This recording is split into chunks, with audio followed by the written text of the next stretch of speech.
Bonjour à tous. Le 10 mars approche à grands pas, ce jour que j'attends avec une certaine impatience, qui se tiendra à Étoile, aux Ateliers de la Côte, à 17 heures, ce dimanche 10 mars, qui célébrera en quelque sorte l'aboutissement d'un long processus, qui est la publication de mon livre Une histoire de la musique en Suisse par Slatkin, soutenu par Harmonia Helvetica, la Fondation Michalski et la Fondation Goenner.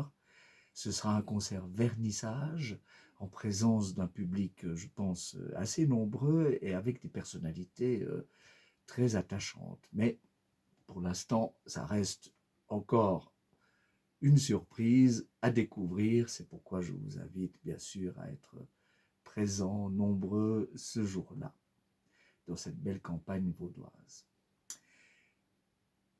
Si je reviens après tous ces entretiens que j'ai réalisés ces derniers temps, c'est pour repréciser quelque chose, parce que je me suis rendu compte en parlant avec les uns et les autres, notamment lors de mon dernier voyage en Suisse,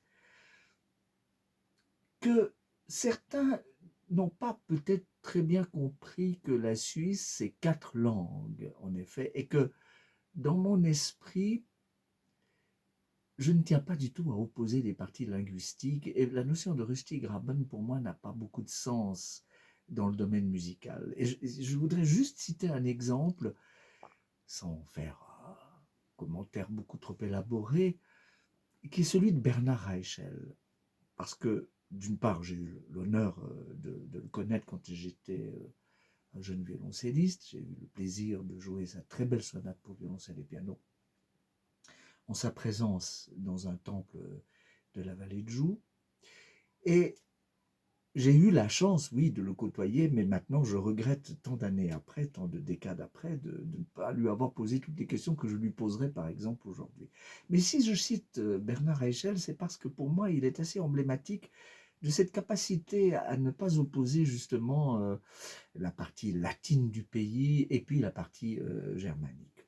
En effet, il a été l'élève et de Hermann Suter, compositeur suisse-alémanique, comme nous savons, et aussi du Genevois Émile Jacques Dalcroze. Et ça, je trouve assez extraordinaire parce que là, on a deux figures éminentes, tout à fait caractéristiques, représentatives, et je dirais complémentaires. Il ne me viendrait jamais à l'idée de dire que la musique de Souter est meilleure, par exemple, que celle de Jacques Dalcroze. Toutes les deux sont excellentes et toutes les deux sont des musiques profondément sincères, profondément authentiques et profondément originales. Et j'ajoute aussi ce terme qui m'est cher, que j'emprunte au compositeur britannique Parry, caractéristique. Et c'est ça justement qui fait la richesse de la Suisse, qui fait que la musique suisse existe. C'est ce que j'essaye de montrer dans ce livre. En effet, il y a complémentarité, il y a unité dans cette diversité. Et il serait dommageable, pour des raisons diverses et variées, de hiérarchiser artificiellement de tels langages. C'est pourquoi la figure de Bernard Reichel, qui était un homme d'une très grande humilité, avec une magnifique culture, représente cette capacité de fusion, finalement. Il n'est certes pas le seul. D'ailleurs, l'association des musiciens suisses atteste aussi que les relations entre les compositeurs de ces différentes parties linguistiques étaient toujours très cordiales. Et au fond, les échanges étaient dans l'esprit confédéral, justement, cette capacité confédérale à unir malgré des différences, c'est vrai, qui existent. C'est certain que quand on est en Suisse alémanique, on voit bien qu'il y a d'autres caractéristiques qui frappent, que ce soit dans le domaine musical, mais aussi effectivement de l'architecture, des paysages, etc.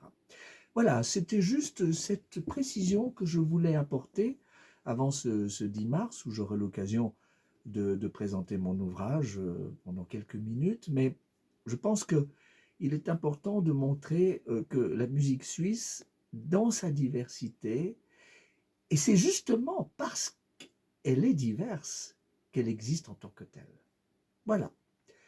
Eh bien, au plaisir de vous rencontrer le dimanche prochain. À bientôt. Merci beaucoup pour votre attention.